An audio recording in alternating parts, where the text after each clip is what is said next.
बुढ़ापे में गला ज्यादा सूखता है। कहते हैं वो बूढ़ा व्यक्ति कहता, भाग्यवान देखो दिल्ली वालों ने ये ऐसी मशीन बनाई है जो बूढ़े को जवान कर देती है। ऐसा करो पहले तुम जवान हो जाओ फिर मैं जवान होऊंगा। और उस बूढ़े व्यक्ति ने अपनी बुढ़िया को लिफ्ट में घुसा दिया और लिफ्ट में घुसकर बुढ़िया ने बटन दबाया, दरवाजा बंद हो गया। और वो लिफ्ट जब ऊपर गया, ऊपर जाकर दरवाजा खुला तो सरदार जी दरवाजे पे खड़े थे। कहे माता जी बाहर निकलो, मुझे नीचे जाना है।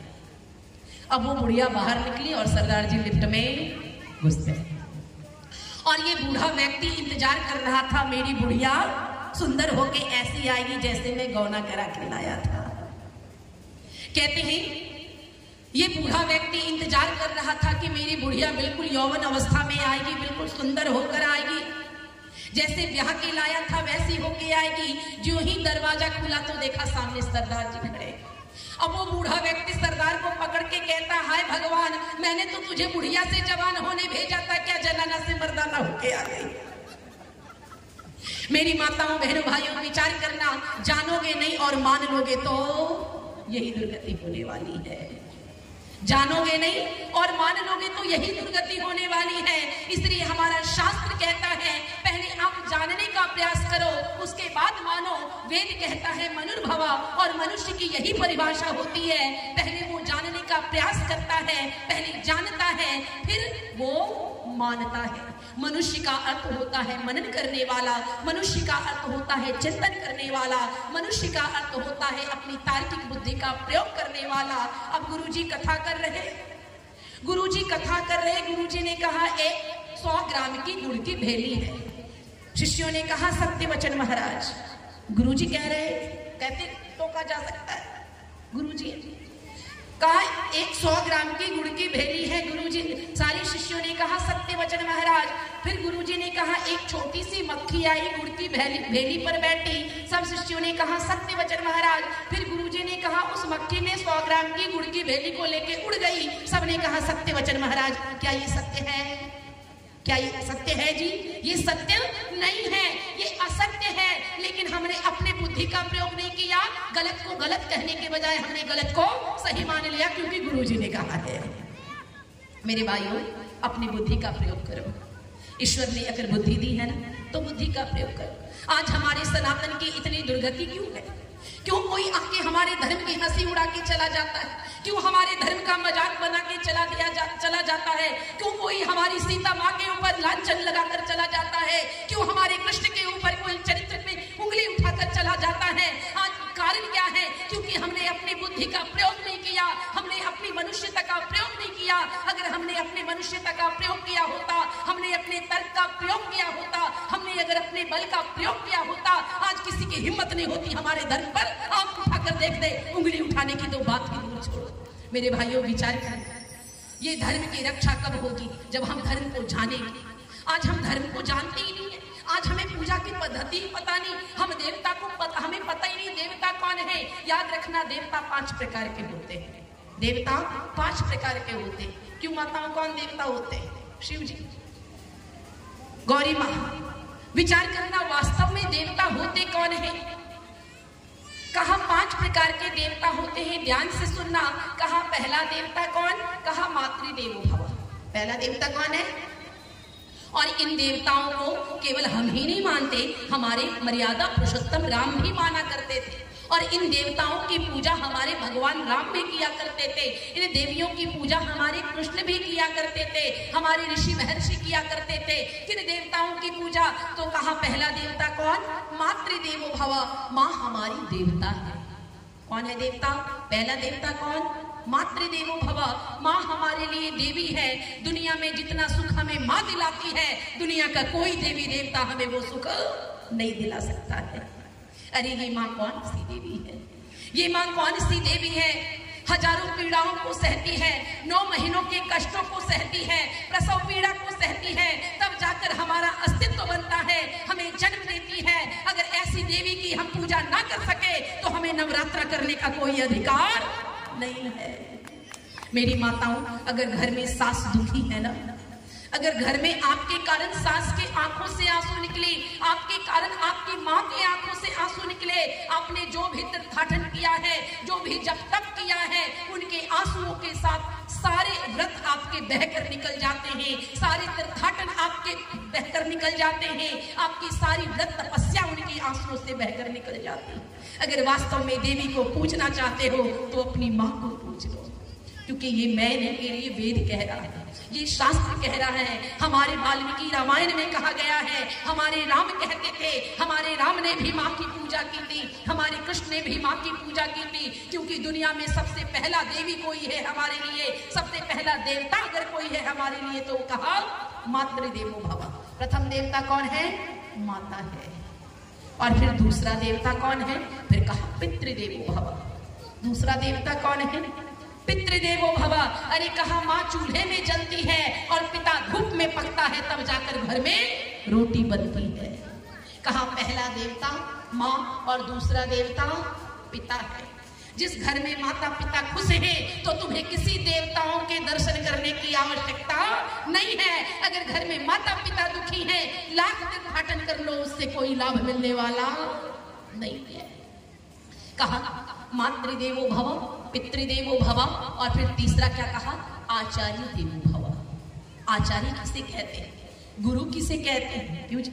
गुरु दो अक्षरों से मिलकर बना है, दो अक्षर दो व्यंजन स्वरों से मिलकर बना है। कहा गु और रु। गु का अर्थ क्या हुआ? कहा अंधकार। गु का अर्थ अंधकार और रु का अर्थ प्रकाश। कहा जो हमें अंधकार से प्रकाश की ओर ले जाने का कार्य करता उसी को गुरु कहते हैं। अगर गुरु के नाम पर हमें जो अंधकार में धकेल रहा वो नाम का गुरु है, काम का गुरु नहीं है। विचार करना। कहा मातृदेवो भव, पितृदेवो भव, आचार्य देवो भव। फिर चौथा कौन कहा? अतिथि देवो भव। चौथा कौन? अतिथि देवो भव। कहा अतिथि के आने से धर्म की रक्षा होती है, अतिथि के आने से हमारा उद्धार होता है, अतिथि के आने से हमारा जीवन परिवर्तित होता है। याद करना, अहिल्या के दरवाजे पे कौन अतिथि आए थे? माँ अहिल्या के दरवाजे पे अतिथि बनकर कौन आया था? और वो अतिथि ऐसा आया कि उसका उद्धार कर गया। माँ अहिल्या के दरवाजे पर राम लक्ष्मण आए थे विश्वामित्र के साथ। कल की कथा यही समाप्त हुई थी ना जी। विचार करना, दरवाजे पर कौन आए? भगवान राम और लक्ष्मण अतिथि बनकर आए और माँ अहिल्या ने उनका आतिथ्य किया और भगवान राम ने आतिथ्य स्वीकार किया, सम्मान किया, सेवा की, पूजा की। पूजा का अर्थ क्या होता है? फूल अगरबत्ती दिखाना। पूजा का अर्थ क्या होता? पूजा का मतलब क्या होता? फूल चढ़ाना, अगरबत्ती चढ़ाना। जाड़े का मौसम है, पिता के ऊपर एक लोटा जाके जल चढ़ा दो, पिता की पूजा हो गई। कहा पूजा करने का ये तरीका नहीं है। कहा पूजा का अर्थ होता है सत्कार करना। जब आप इसकी परिभाषा देखोगे ना, अर्थ देखोगे, पूजा का अर्थ क्या होता, तो कहा पूजा का अर्थ होता है सत्कार करना। कहा जो जैसा अतिथि है उसका वैसा सत्कार करो। जो जैसा अतिथि, अगर हमारे यहाँ कोई बालक आता है तो उसका स्वागत हम किससे करते हैं जी? दूध से करते हैं। नन्हा बालक आए तो उसे रोटी तो नहीं खिलाएंगे ना, अभी तो मुख में दांत ही नहीं है, तो उसका आतिथ्य कैसे करेंगे? हम उसे दूध पिलाते हैं। कोई युवा आता है तो अच्छा अच्छा पकवान बनाकर खिलाते हैं, लेकिन जब कोई बूढ़ा आता जिसके मुंह में दांत ना हो तो उसी के हिसाब का भोजन बनाते हैं। कहा जो जैसा अतिथि है उसका वैसा ही सम्मान करना पूजा कहता है। फिर कहा चौथा यज्ञ कौन सा है? चौथा देवता कौन है? तो कहा अतिथि देवो भव। चौथा देवता अतिथि है, वैसे हमें अतिथि का सत्कार करना चाहिए जैसे जूठे बैर किसके खाए थे? भगवान राम का सत्कार किसने किया था बैर खिलाकर? अरे बोल दो। शबरी ने, मां शबरी ने भगवान राम का सत्कार किया था। और जिस दरवाजे पे भगवान राम जैसे अतिथि आ गए, अरे वो दरबार कर गया। जब तक इतिहास रहेगा, जब तक राम का नाम रहेगा, तब तक शबरी का भी नाम रहेगा। कहा अतिथि सत्कार ऐसे करो ना जैसे शबरी ने किया था। कहा जहां अतिथि आते हैं वहां धर्म की रक्षा होती है। कहा धर्म की रक्षा कहाँ होती है? कहा जिस दरवाजे पर अतिथि आते हैं और अतिथि के चरण धुलाते धुलाते दरवाजा कीचड़ कीचड़ हो जाता है, वही धर्म की रक्षा होती है और जीवन का उद्धार होता है। मां अहिल्या का उद्धार भगवान राम ने किया था। क्यों जी? तुलसी बाबा लिखते हैं कि अहिल्या काहे की थी जी? अहिल्या किस चीज की बन गई थी? क्यों जी? पत्थर की। पर जब आप वाल्मीकि रामायण पढ़ोगे ना तो वहां आपको पत्थर की अहिल्या नहीं दिखेगी। आप किसको प्रमाणिक मानोगे, वाल्मीकि रामायण को या रामचरितमानस को? क्यों जी? वाल्मीकि रामायण में वाल्मीकि जी ने राम जी के दर्शन भी किए थे। वाल्मीकि रामायण जब पढ़ोगे ना, राम जी वाल्मीकि जी की कुटिया में भी गए थे, उन्होंने देखा। और जब राम का राज्याभिषेक हुआ था उसके बाद वाल्मीकि जी ने रामायण की रचना की 9 लाख ईस्वी पूर्व और रामचरितमानस की रचना 5000 ईस्वी पूर्व। वाल्मीकि रामायण की रचना 9 लाख ईस्वी पूर्व और रामचरितमानस की रचना हुई 5000 ईस्वी पूर्व। तो सत्य कौन होगा? कहा वाल्मीकि रामायण। कहा और अमान्य बातें हैं अगर हम ऐसा कहें कि अहिल्या नाम की महिला थी जो पत्थर की हो गई थी गौतम ऋषि के शाप के कारण। गौतम ऋषि के शाप के कारण। और अहिल्या को शाप कैसे लगा था? कहते हैं जब राम और लक्ष्मण गुरु विश्वामित्र के साथ जनकपुर की ओर बढ़ते हैं तो रास्ते में विशाल नगरी आती है और उस विशाल नगरी में एक कुटिया दिखती है, सुंदर सी पर्व कुटी दिखती है। और प्रभु राम पूछते हैं गुरुजी यह कुटिया किसकी है? इतनी सुंदर कुटिया किसकी है? तो विश्वामित्र कहते हैं बेटे ये अहिल्या की कुटिया है। ये कुटिया अहिल्या की है जहां गौतम ऋषि अपनी पत्नी अहिल्या के साथ निवास करते थे। एक दिन प्रातः स्नान को ब्रह्म मुहूर्त में गौतम ऋषि स्नान को गए और मौका देखकर इंद्र गौतम का रूप धारण करके अहिल्या की कुटिया में प्रवेश किया और संभोग की इच्छा व्यक्त की। और अहिल्या ने अपना पति समझकर, गौतम समझकर, क्योंकि वो गौतम का रूप धारण करके आए थे और गौतम समझकर उसने उसके साथ समागम किया। और जब गौतम ऋषि आए और इंद्र बाहर निकल रहा था तो जब दृष्टि पड़ी इंद्र पर तो इंद्र का चेहरा पीला पड़ गया, डरा सहमा सा। गौतम ऋषि ने सब समझ गया और गौतम ऋषि जाकर शाप दे देते हैं। गौतम ऋषि अहिल्या को शाप दे देते हैं और शाप क्या देते हैं? उसका त्याग कर देते हैं। मेरी बहनों एक बात बताना, अगर पत्नी का त्याग पति कर दे तो पत्नी तो पत्थर की ही हो जाएगी ना। क्यों? अगर पत्नी का त्याग पति कर दे तो वो पत्थर की हो जाती है। कहा पत्थर की हो जाने का मतलब ये नहीं कि वो पत्थर का टुकड़ा हो जाती है, पाषाण का रूप धारण कर लेती है। कहा उसके जीवन का कोई अस्तित्व नहीं रह जाता है। और गौतम ऋषि अहिल्या का त्याग करके चल देते हैं और उसी कुटिया में मां अहिल्या तपस्या करती है, अपने जीवन को गुजारती है। जब कुछ वर्ष बीतते हैं, वर्षों बाद भगवान राम आते हैं। अरे जिस कुटिया में जिसका त्याग पूरे समाज ने कर दिया था, जिस मां अहिल्या का, जिस अहिल्या का त्याग स्वयं पति गौतम ऋषि ने कर दिया था, जिस अहिल्या का त्याग पूरे समाज ने कर दिया था, जिसकी कुटिया में जाना भी पाप माना जाता था, उसकी कुटिया में मेरे प्रभु राम प्रवेश करते हैं, लक्ष्मण प्रवेश करते हैं, ऋषि विश्वामित्र प्रवेश करते हैं और मां अहिल्या उनका स्वागत सम्मान करती है, अर्घ्यपाद्य से सम्मान करती है। और जिसका आतिथ्य भगवान राम ने स्वीकार किया हो, जिसका त्याग पूरे समाज ने कर दिया, जिसका त्याग जिसके पति ने कर दिया, वहां भगवान राम आए और उनके आतिथ्य को स्वीकार किए। बताओ मां अहिल्या का जीवन तर गया या नहीं तर गया? जो जिसे अब तक दुनिया तिरस्कृत समझ रही थी, जिसे बुरी दृष्टि से देख रही थी, जिसके दरवाजे पर जाना भी पाप माना जाता था, लेकिन भगवान राम उस कुटिया में प्रवेश करके अहिल्या का उद्धार कर देते हैं। और इतना ही नहीं, वाल्मीकि रामायण को पढ़ोगे तो वाल्मीकि रामायण में लिखा मिलेगा कि भगवान राम माँ अहिल्या के चरण स्पर्श करते हैं, माँ अहिल्या का चरण स्पर्श करते हैं, आशीर्वाद लेते हैं। लेकिन हमारे ग्रंथों में घालमेल कर दिया गया। अरे जो माँ अहिल्या तपस्विनी थी, उन्हें पत्थर का बता दिया गया। मेरी माताओं, बहनों, भाइयों, अगर परम पिता परमात्मा ने हमें बुद्धि दी है तो आप बुद्धि का प्रयोग करो। आज हम अपने ग्रंथों की बात अपने बच्चों से कहें, जो लिखा है तो वो मानने को तैयार नहीं होंगे। आज अगर विज्ञान के स्टूडेंट को बताएं कि पत्थर की अहिल्या से राम जी ने चरण लगाया और वो मनुष्य हो गई, वो स्त्री हो गई, तो क्या विज्ञान का छात्र इस बात को मानेगा? वो तो सीधा कहेगा, पिताजी गप्पे क्यों हाँक रहे हो, क्योंकि ये तो गप ही हो सकता। अरे प्रकृति से विपरीत दुनिया में कुछ भी नहीं हो सकता। कहते हैं अगर देवताओं की पूजा करनी है तो कहा प्रथम देवता कौन है? क्या क्या बताइए जी? ये बड़ा शोर हो रहा है, इधर बच्चे शोर मचा रहे हैं, थोड़ा भैया उसे हटाना उधर से। कहा पहली देवी कौन है? पहला देवता कौन? मातृ देवो भव।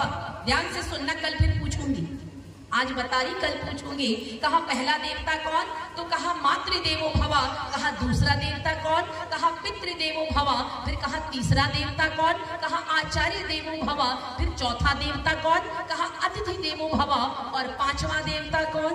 ध्यान से सुनना, ध्यान से सुनना। पांचवा कौन देवता?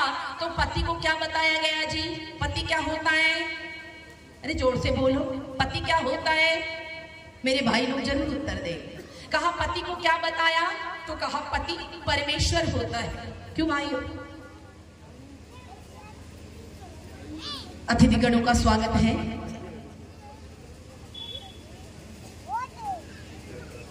हमारे देश की परंपरा है कि जब हमारे दरवाजे पे अतिथि आते हैं तो उनका स्वागत सम्मान होता है।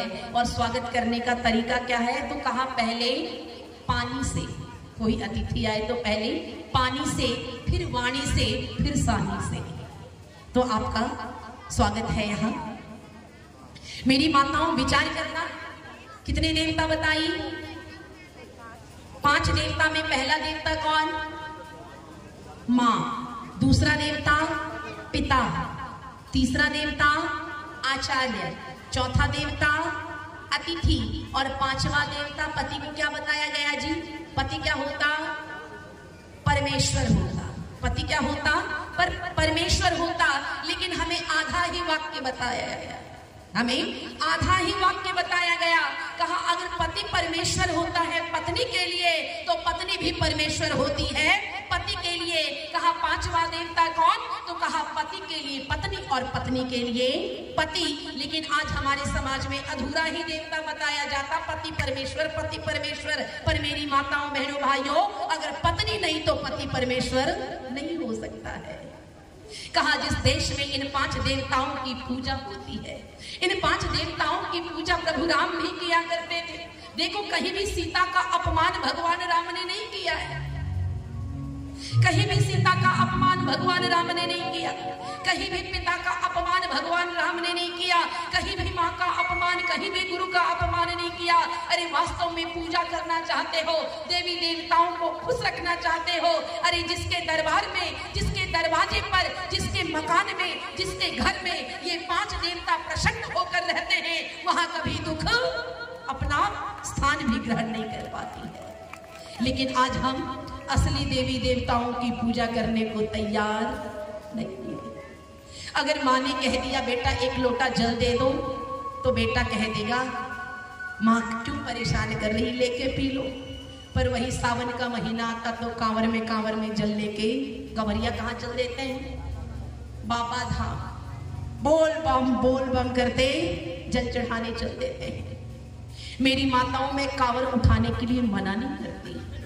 ये रामायण कहता है हमें कैसा कांवर उठाना चाहिए। रामायण कहता है हमें कैसा कांवर उठाना चाहिए। तो कहा हमें वो कांवर उठाना चाहिए जो श्रवण कुमार ने उठाया था। क्यों जी? कांवर तो श्रवण कुमार ने भी उठाया था, याद है माताओं? उसका कांवर कैसा था? कहा कांवर तैयार की, एक और अपनी अंधी माँ को और एक और अंधे पिता को बिठाया और संकल्प लिया कि चारों धामों की यात्रा करवाओ। अगर वास्तव में पूजा करना चाहते हो, देवताओं को प्रसन्न रखना चाहते हो, अगर वास्तव में राम को जीवन में धारण करना चाहते हो, तो उनकी पूजा करो जिसकी पूजा भगवान राम ने किया था। मेरी माताओं, विचार करना, अगर समय पर बुद्धि नहीं खुलेगी ना, फिर हाथ से समय निकल जाएगा तो चाह कर भी कुछ कर नहीं पाओगे, क्योंकि यह मनुष्य शरीर जो है बहुत ही अनमोल है।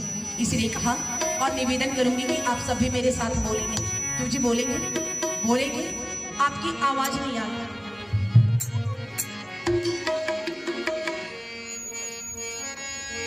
निवेदन करूंगी आप सभी मेरे साथ मिलकर बोलेंगे। और बांस गांव से सिकंदर जी का पूरा परिवार आया है। पिछली बार इनके यहाँ कथा थी, जिनके माध्यम से मैं आप सबों के बीच उपस्थित हुई हूँ। बहन पलक आई है, सिकंदर जी आए हैं, शैलेश जी आए हैं, उनका परिवार आया है, मंजू जी आई है, सबों का स्वागत है यहाँ। देखो, मैंने एक परिवार त्यागा और हजारों परिवार को पाया। फायदे में हो कि नुकसान में हो? क्यों? फायदे में। आप सब तो हमारे परिवार हो ना। आइए, कहा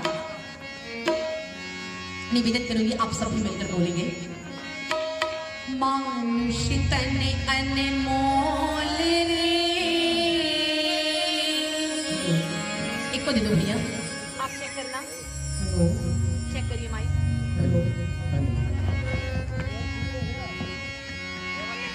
मानुष तन अनमोल रे, माटी में ना रोल रे, अभी तो मिला है फिर न मिलेगा, कभी नहीं कभी नहीं कभी नहीं रे।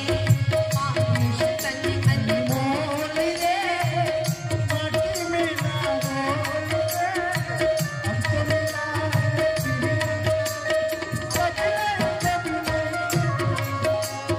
मानुष तन अनमोल रे, माटी में ना रोल रे, मानुष तन अनमोल रे, माटी में ना रोल रे, अभी तो मिला है फिर न मिलेगा, कभी नहीं कभी नहीं कभी नहीं रे। हाँ, कभी नहीं कभी नहीं कभी नहीं रे। हाँ, कभी नहीं कभी नहीं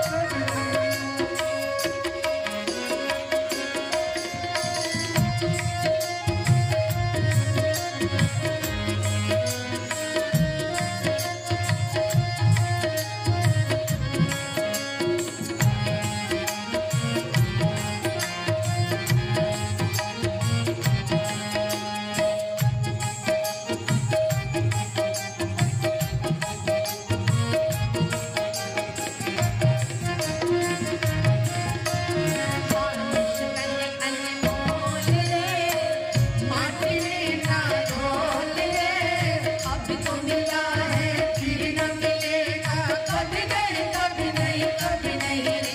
वो कभी नहीं कभी नहीं कभी नहीं रे।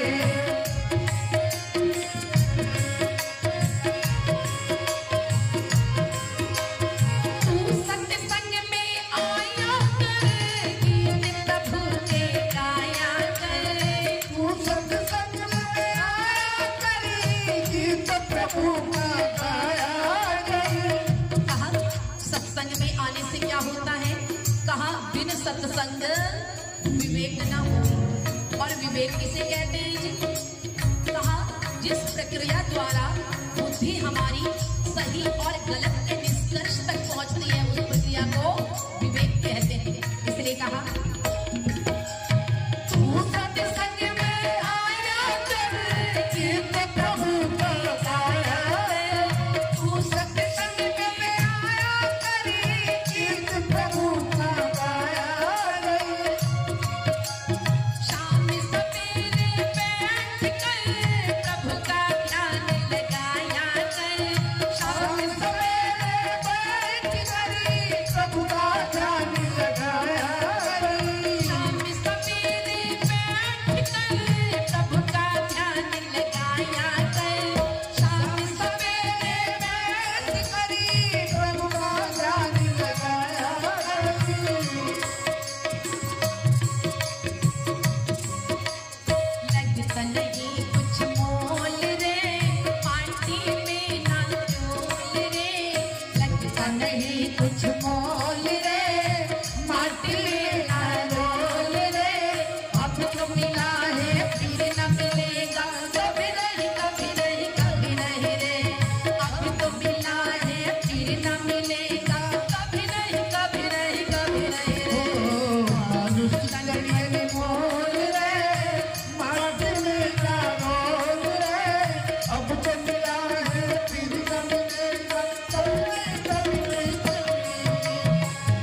देखी, हर चीज यहाँ आनी और जानी देखी।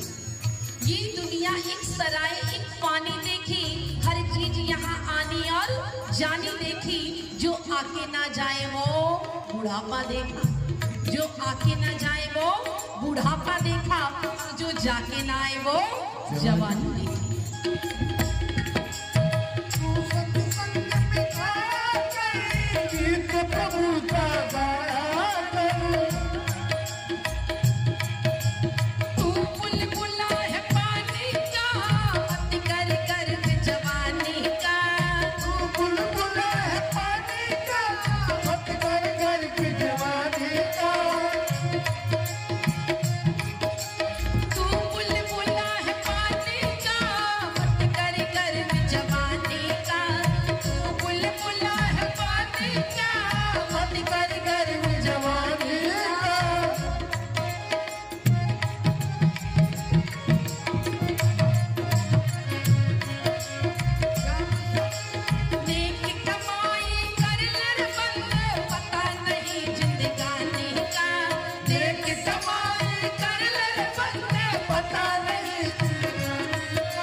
देखते हैं जो दुकानदार होते हैं, सारे नहीं होते, जो बनिया होते हैं, जो दुकान करते हैं अक्सर थोड़ा कम तोल जाते हैं।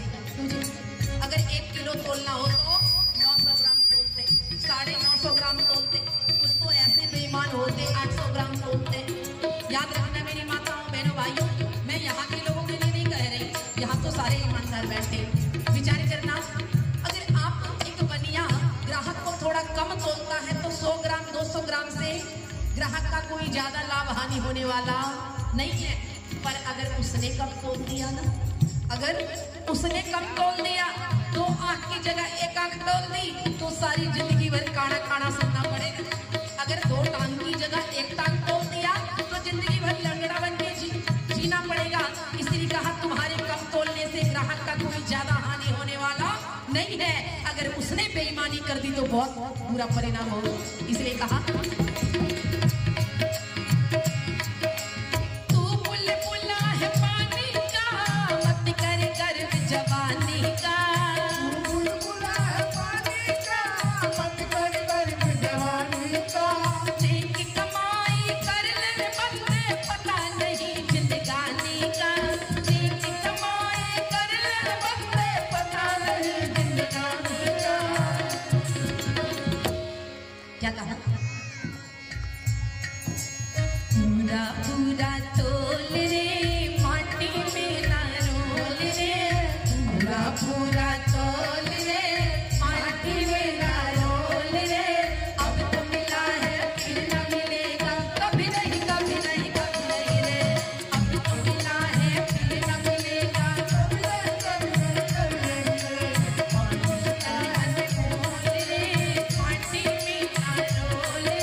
मतलब निकल गया तो देख के मुंह फेर लेंगे जैसे कभी मिले ही ना हो।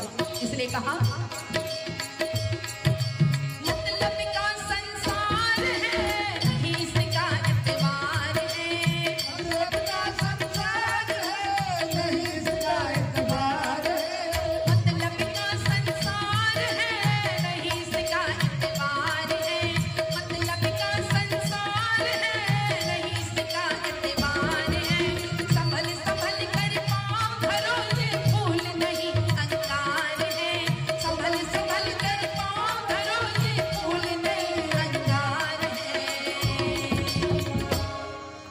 वाणी कैसी होनी चाहिए? ऐसी वाणी बोले मन का आपा खोल, औरन को शीतल करे आपहु शीतल हो। सबसे मीठा बोल रे आंटी मीठा बोल रे, सबसे मीठा बोल रे आंटी मीठा बोल रे। अब तो मिला है फिर न मिलेगा, कभी नहीं कभी नहीं कभी नहीं रे। अब तो मिला है फिर न मिलेगा, कभी नहीं कभी नहीं कभी नहीं रे। मानुष तन अनमोल रे आंटी मीठा बोल रे, मानुष तन अनमोल रे। अब तो मिला है फिर न मिलेगा, कभी नहीं कभी नहीं कभी नहीं रे। हाँ अब तो मिला है फिर न मिलेगा, कभी नहीं कभी नहीं कभी नहीं रे। त्र्यंबकं यजामहे सुगंधिं पुष्टिवर्धनम्, त्र्यंबकं यजामहे सुगंधिं पुष्टिवर्धनम्। उर्वारुकमिव बन्धनान् मृत्युर्मुच्यमामृतान्, उर्वारुकमिव बन्धनान् मृत्युर्मुच्यमामृतान्। ॐ भूर्भुवस्वः तत्सवितुर्वरेण्यम्, ॐ भूर्भुवस्वः तत्सवितुर्वरेण्यम्। भर्गो देवस्य धीमहि धियो यो नः प्रचोदयात्, भर्गो देवस्य धीमहि धियो यो नः प्रचोदयात्।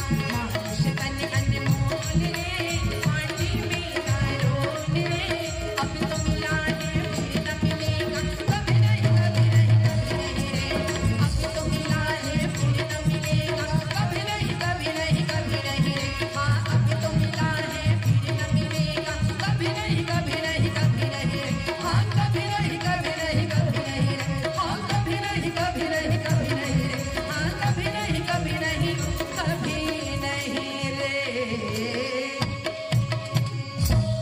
बोलिए सच्चिदानंद भगवान की।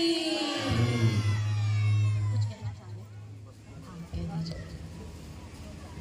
हरिओम हरिओम। इस